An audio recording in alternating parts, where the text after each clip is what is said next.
प्रेम करने वाले को प्रेम समझा देना आसान है।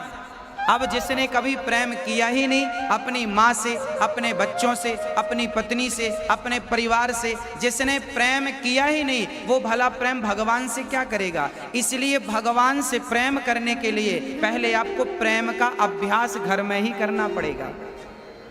उस दिन से वो भला व्यक्ति भगवान का, श्री रामानुजाचार्य भगवान का शिष्य हो गया और उसने भगवान की प्राप्ति की। हाँ, एक छोटी सी बात मैं आपको निवेदन करूं। एक व्यक्ति श्री रामानुजाचार्य जी के पास आया और कहने लगा कि प्रभु हमें गुरु मंत्र दे दो, हमें भगवान की भक्ति दे दो, हमें भगवान से मिला दो।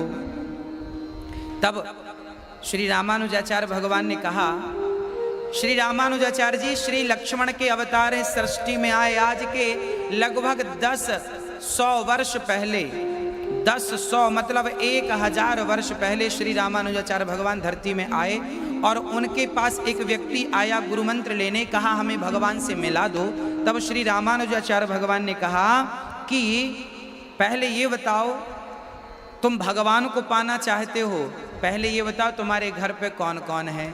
तब उसने कहा मेरी माँ है, मेरे पिता है, मेरी बहन है, मेरी पत्नी है। तब गुरु जी ने कहा ये बताओ तुम सबसे ज्यादा प्रेम किससे करते हो, क्या अपनी माँ से प्रेम करते हो। उसने कहा ना, मैं माँ से बिल्कुल प्रेम नहीं करता। पिता से करते हो ना, मैं पिता से प्रेम नहीं करता। तो क्या तुमने कभी अपनी पत्नी से प्रेम किया ना, मैं पत्नी से भी प्रेम नहीं करता। तो अपने भाई से ना, अपने बहन से ना। अब रामानुजाचार्य जी ने कहा कि जब तुमने प्रेम करना सीखा ही नहीं है तो तुम प्रेम भगवान से कैसे करोगे। प्रेम हम जो प्रेम सबसे पहले अपनी माँ से करते हैं ना, अच्छा हम प्रेम करें, संसार से प्रेम करते हुए भगवान से प्रेम कैसे करें, इसके लिए हमें क्या करना होगा जरा वो समझिएगा।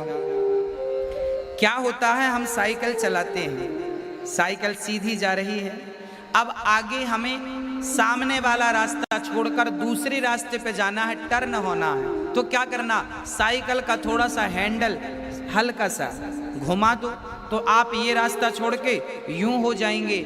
आप प्रेम अपनी पत्नी से, अपनी माँ से, अपने बच्चों से करिए, पर क्या करिए, अब आप एक काम करिए कि जितना प्रेम पत्नी और बच्चों और परिवार से कर रहे हो, अब उतना ही प्रेम धीरे धीरे भगवान से करने लग जाइए। जैसे ट्रेन जब प्लेटफॉर्म पे आती है तो उसके पहले तो वो दूसरी लाइन पे चलती है, पर जहाँ पर प्लेटफॉर्म होता है ना, रेलवे स्टेशन होता है, उसके 2 किलोमीटर पहले एक आदमी बैठा होता है जो हरी झंडी दिखाता है, वो लाइन चेंज करता है, ट्रेन को उस लाइन से उतार कर इस लाइन पे लाता है, तब वो प्लेटफॉर्म पे लगती है। तो वहाँ पर एक चेंजर होता है, एक हैंडल यूं घुमा देता है तो पटरी जो होती है ट्रेन की वो खिसक के उस वाली पटरी से इस वाली में चिपक जाती है। तो ट्रेन पूरी की पूरी उस पटरी से उतरकर दूसरी पटरी में, दूसरे ट्रैक में आ जाती है। जैसे बड़ी आसानी से ट्रेन एक पटरी से उतरकर दूसरी पटरी में आ जाती है, ऐसे आप लोग अभी पत्नी परिवार की पटरी पर हो। अब बहुत आसानी से आप तो हो ही पटरी पर, अब आप पत्नी और पुत्र की जगह भगवान से प्रेम करने लग जाइए। उस पटरी से केवल इस पटरी में आना है, प्रेम की पटरी में, भगवान की पटरी में। यही इस कलयुग में ईश्वर की प्राप्ति का मात्र साधन है, केवल प्रेम साधन है। श्री राम जी जब वनवास गए तो वहाँ पर कुछ भील लोग आए, निषाद राज जी आए और निषाद राज जी ने कहा कि भैया राम को तो प्रेम पसंद है, ना तो जात पसंद है, ना तो व्यक्ति का व्यक्तित्व पसंद है, केवल भगवान को भक्त का प्रेम पसंद है। राम ही केवल प्रेम प्यारा, राम ही प्रेम प्यारा, जान ले जो जान निहारा, जान ले जो जान निहारा। केवल प्रेम ही भगवान को प्रिय है। इसलिए संसार से हम जितना प्रेम करते हैं उतना भगवान से करने लग जाएं, फिर क्या होगा, फिर मन संसार से धीरे, एकदम से, मैं ये नहीं कहता एकदम से, धीरे धीरे मन भगवान में लगाओ और धीरे धीरे संसार को हटाओ। भाई गृहस्थी केवल 25 साल की होती है, 25 साल से 50 साल तक गृहस्थी में रहो, पत्नी से खूब प्रेम करो, पति से खूब प्रेम करो, बच्चों से खूब प्रेम करो, पर 50 साल के हो गए, अब प्रेम, अब इस ट्रैक से उस ट्रैक में आओ, अब पत्नी और बच्चों से प्रेम जरा कम करो, 25 साल पूरे हो चुके और अब भगवान में मन लगाओ, भगवान की भक्ति, अब उस ट्रैक से इस ट्रैक में आ जाओ। हाँ, मन भगवान में लगेगा तो नैया पार होगी, नहीं तो संसार में आए हो और यूं ही भोगों में उलझ कर चले जाओगे तो आने का मतलब नहीं, आने का कोई अर्थ नहीं।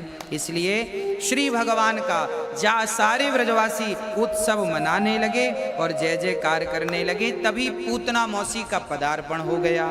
कंस के यहाँ श्री वसुदेव जी कर चुकाने चले गए, कंस के यहाँ, और कंस की एक राक्षसी पूतना थी, पूतना लोक बालघ्नि राक्षसी रुधिरासना जिघांसया पहरये स्तनम दत्वा सद्गतिम।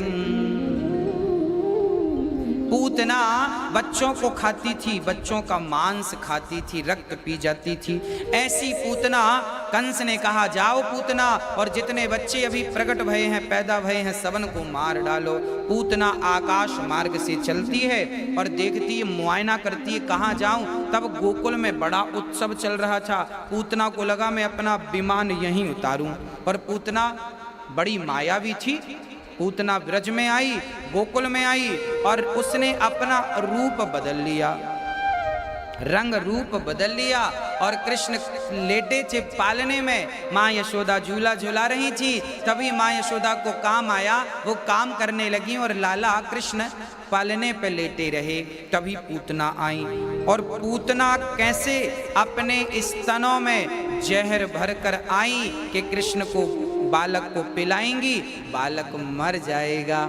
कृष्ण को मारने के उद्देश्य से पूतना मौसी आती हैं, और जैसे ही पूतना को कृष्ण ने देखा, मेरे श्याम सुंदर ने देखा, पूतना को देखते ही मेरे बिहारी जी की आंखें बंद हो गईं, मेरे श्याम सुंदर की आंखें प्रभु ने अपने नेत्रों को बंद कर लिया। किसी ने कहा, भगवान आप तो पतितों को भी देखते हैं, फिर पूतना को देखकर आपने आंखें क्यों मूंद ली? तब भगवान ने कहा कि पूतना मुझे मारने आई है और मैं तो पूतना को तारना चाहता हूं। तो मानो आंख बंद करके पुण्य देखने लगे कि पूतना का कोई एक भी पुण्य नजर आ जाएगा तो मैं पूतना को तार दूंगा। भगवान तो तारना जानते हैं, पूतना को तारने के लिए पुण्य देखने लगे, एक भी पुण्य मिल जाएगा तो तार देंगे। अथवा भगवान ने नेत्र इसलिए बंद कर लिए क्योंकि पूतना भगवान को मारने आई है, पर बड़ी सुंदर, अंदर तो कपट भरा है, ऊपर से सुंदर बनकर आ गई। तो भगवान कहते हैं जिसका तन सुंदर है पर मन सुंदर नहीं है, ऐसों को मैं देखना भी पसंद नहीं करता, इसलिए नेत्रों को कर लिया बंद। भगवान कहते हैं कि यदि तुमने तन को सजाया है और मन को नहीं सजाया तो मैं तुम्हें देखूंगा भी नहीं। जो मन की मैल न धोई, जो मन की मैल न धोई, गंगा गया तो क्या हुआ। गंगा में जाकर बंदे तन की तू मैल धोता, गंगा में जाकर बंदे तन की तू मैल धोता। जो मन की मैल न धोई, गंगा गया तो क्या हुआ। हाँ, गंगा हम गए और नहा के आ गए, तन को तो धुल लिया पर मन की कपट धुली नहीं, तो गंगा नहाने से क्या फायदा। तो भगवान कहते हैं तन को तो सुंदर कर लिया पर मन में तो कपट भरा है। ऐसे मनी व्यक्ति को मैं नहीं देखता जिसका मन कपट से भरा है। गंदा है मन उसे मैं निर्मल मन जन सो मोहि पावा और मोहि कपट छल छिद्र न भावा। भगवान को निर्मल मन चाहिए। अच्छा भक्तों, हम लोग भी कई बार गंगा जी जाते हैं, नहाते हैं, डुबकियां लगाते हैं। क्या आपने कभी अपने अंतःकरण को देखा? हाँ, कभी अपने आप को देखा? हम दूसरों की बुराइयां करते रहते हैं, तुम बुरे हो, तुम ऐसे हो, तुम्हारा ये अवगुण है।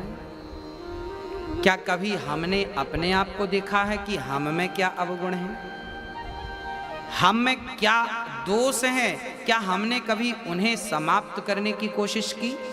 नहीं की। हम दूसरों को दर्पण दिखाते चले आए हैं, आज तक हमने खुद कभी दर्पण देखा नहीं। खुद को दर्पण देखना आवश्यक है। अर्थात हम अपनी मैल धुलें, अपने मन को साफ कर लें। मन को दर्पण जिस दिन बना लोगे, परमात्मा कहीं बाहर नहीं भीतर नजर आएगा। एक राजा था, बहुत ध्यान से छोटी सी चर्चा सुनिएगा। एक राजा था, उसके बचपन का एक मित्र पूरी दुनिया की यात्रा में निकल गया। दो बच्चे थे, उनमें से एक बन गया राजा, और जो दूसरा था उस राजा का मित्र, वो 10 साल की उम्र में घर से निकल गया। पूरी दुनिया के भ्रमण में, मैं सारे देश घूम के आऊंगा। उस जमाने में चला, वो 10 वर्ष की उम्र में निकला और पूरी दुनिया को घूमकर 80 वर्ष की उम्र में लौटा।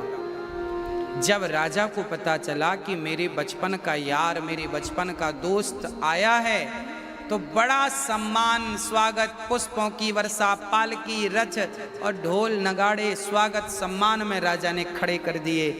और वो जब 80 वर्ष के बाद लौटा तो बहुत साधारण, बहुत सहजता से जब वो राज दरबार में आया तो राजा देखकर दंग रह गए।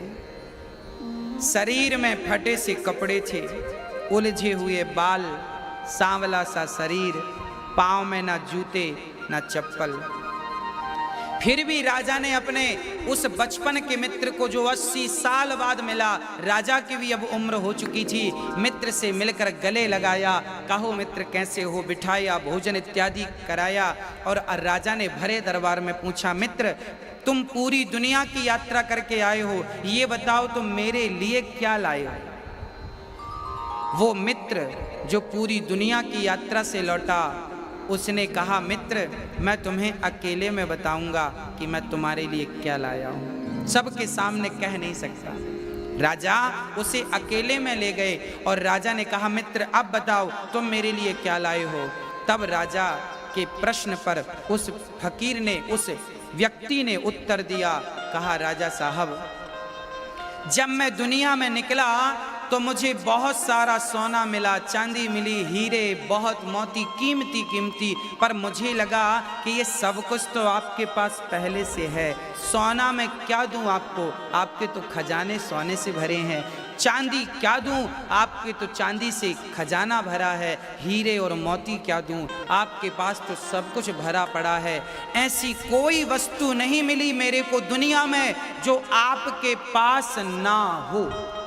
बस एक चीज मिली है जो आपके पास नहीं थी, और वो मैं आपके लिए लेकर आया हूँ। राजा बड़े प्रसन्न हुए, चलो मेरा मित्र कुछ तो लाया। हाँ हाँ मित्र बोलो क्या लाए हो? वो अपने फटे से झोले की तरफ देखता है। राजा बड़ा आश्चर्य में डूबा कि इस छोटे से झोले में आखिर ऐसी क्या चीज है जो इसके पास है और मेरे पास नहीं है। अब राजा बड़ा विचार करने लगा, ऐसा क्या है इस झोले में जो इसके पास है मेरे पास नहीं है। तब वो व्यक्ति उस झोले में हाथ डालता है और मात्र 25 पैसे का एक छोटा सा आईना, दर्पण निकालता है और राजा को देता है। बोले महाराज मैंने पूरी दुनिया घूमी है, सब कुछ आपके पास था, परंतु आपको आपका स्वरूप दिखाने वाला ये दर्पण आपके पास नहीं था, ये दर्पण आपके लिए लाया हूं। राजा को दिखाया दर्पण और राजा से कहा कि देखो राजन, आपने सारा संसार जीत लिया, आपने सारा संसार का सुख प्राप्त कर लिया, परंतु क्या आपने अपने अंदर की बुराइयों को दूर किया? क्या कभी अपने आप को देखा कि आप किस लिए आए थे, कहां चले गए, रास्ता भटक गए? जरा दर्पण में देख लो। राजा को उस व्यक्ति की बातों से वैराग्य हो गया और राजा घर परिवार का त्याग करके समय भगवान में उसने लगाया और आत्म कल्याण कर लिया। ये छोटी सी चर्चा हमें सिखाती है कि हम दूसरों को आईना बहुत दिखाते हैं, कभी हमें भी आईना देखना चाहिए। उम्र बहुत गुजर चुकी है, बहुत समय निकल चुका है, जो बचा है अब उसे संभाल लो और जाग जाओ, अपनी बुराइयों को देखो और उन्हें दूर करने का प्रयास करो, अपने आप को निर्मल करो, मन को निर्मल करो। कब से सो रहे हो? अभी तो जगाया है, फिर सो गया। परदेसी, हम सभी परदेसी हैं और वक्त हो गया है, इसलिए उठ जाग और अपने कर्तव्य में लग, कृष्ण की प्राप्ति में लग जा, यही तेरे जीवन की सार्थकता है। पूतना मौसी को देखते ही श्याम सुंदर ने नेत्र इसलिए बंद कर लिए क्योंकि पूतना कृष्ण को कपट से मारने आई। भगवान को वही पा सकता है जिसका हृदय निर्मल है। पूतना ने कृष्ण को उठाया, जहर पिलाया। भगवान ने कहा चलो, अब माँ ने जब उठा ही लिया है, थाम ही लिया है, तो इसको सही जगह पहुंचा देते हैं। भगवान ने पूतना के जहर को पिया, पूतना के स्तनों में थोड़ा सा दूध था वो पिया। अब दूध खत्म, जहर खत्म, भगवान को लगा सही जगह पहुंचाए, प्राणों का पान करने लग गए। पूतना चिल्लाई, बालक छोड़ दो, छोड़ दो, छोड़ दो। भगवान ने कहा मौसी जी, हम एक तो जल्दी से पकड़ते नहीं हैं और पकड़ लें तो फिर कभी छोड़ते नहीं हैं। पूतना लेकर भागी, कृष्ण ने प्राणों को पी लिया और पूतना धड़ाम से गिर पड़ी। यशोदा माँ दौड़कर कृष्ण को उठाती हैं, कंस के बगीचे में जाकर गिरी है पूतना आकाश मार्ग से। भगवान ने पूतना का उद्धार कर दिया, नैया पार लगा दी पूतना की। अहो वकीयम स्तन कालकूटम जिघांसयापा यदप्य साध्वी लेभे गतिम धातृचिताम ततोन्यम कंबा दयालुम शरणम ब्रजेम। ऐसे दयालु भगवान भला कौन? पूतना मारने आई, भगवान ने पूतना की भी सदगति कर दी। जो गति माँ यशोदा कौशल्या की, वही गति पूतना की हुई। एक दिन क्या हुआ, भगवान अब माँ यशोदा ने गाय के गोबर से, गाय की पूंछ से लाला की नजर उतारी, पंचगव्य से पंचगव्य पिलाया और पंचगव्य से स्नान कराया लाला को। तब तक श्री कृष्ण के पिता नंद बाबा जब आए वसुदेव जी से मिलकर, वसुदेव जी ने कहा ब्रज में जाओ, खतरा ज्यादा है। और जैसे ही नंद बाबा को पता चला कि पूतना कृष्ण को मारने आई पर खुद, अच्छा बाकी लोग तो यही समझ रहे थे कि पूतना आई थी मारने पर खुद मर गई। अब तो पूतना के शरीर को चिताओं में रखकर जब आग लगाई तो पूतना के शरीर से सुगंध निकल पड़ी।